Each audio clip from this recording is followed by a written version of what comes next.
Bay Area fan of Taylor Swift is facing monumental hurdles trying to secure a seat during one of the star's shows this coming summer. She has a ticket, but as KTVU's Jesse Gary reports, it's not one she will likely be able to use. Ariana Callis. High school graduation marked the end of one journey and the beginning of the next for Ariana Callis. Using a wheelchair, the El Camino senior crossed the stage with the rest of her classmates. Now she's turning to social media to bridge her next divide. I recommended her to do it because she saw another fan around the same age in another state have a similar problem with the stadium for the same concert. The problem her dad, George, refers to is Taylor Swift tickets. Ariana is a mega fan of the megastar.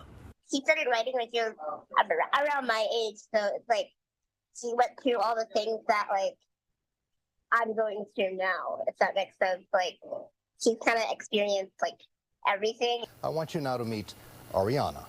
What Ariana has experienced since birth, the random inequity of life. In 2007, KTVU introduced us to her and the rare genetic disease called Morquio syndrome that ravages her body and stunts her growth. But researchers synthesized a treatment, and Ariana has not only survived, she's thrived, which brings us back to Taylor Swift. To attend the July 29th concert at Levi Stadium, she'll need ADA seating. For the disabled community, there needs to be access. There needs to be a different level of access that's, some city staff, some other constituents just take for granted in their daily lives. Last November, when Ticketmaster crashed selling tickets, her dad was only able to snag standard seating tickets.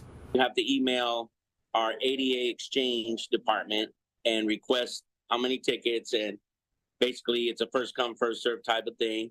By the time George Callis clicked the buy button, the ADA tickets were all sold out. Experts say 1% of all the tickets for sale are supposed to be set aside for ADA seating, but it's unclear who's supposed to enforce that: the artist, the venue, the ticket purveyor. We asked Ticketmaster about this, but got an automated form emailed response. The San Francisco 49ers, who operate the stadium, say in an email ADA seats were made available as part of the original on sale and have been completely sold out to fans requiring various accommodations. We are continuing to explore solutions. George Callis says he's prepared to carry his 18-year-old daughter to a standard seat, but both are hopeful public pressure and maybe even an appeal to Swift herself will pave a way for a more graceful way into the show. She advocates for a lot of people. She advocates for, LGBTQ community, all these things. Like, I don't know, use your voice and kind of help us too. One fan hoping her idol will hit the right note for equity and inclusion on the concert scene. In the South Bay Bureau, Jesse Gary, KTVU, Fox 2 News.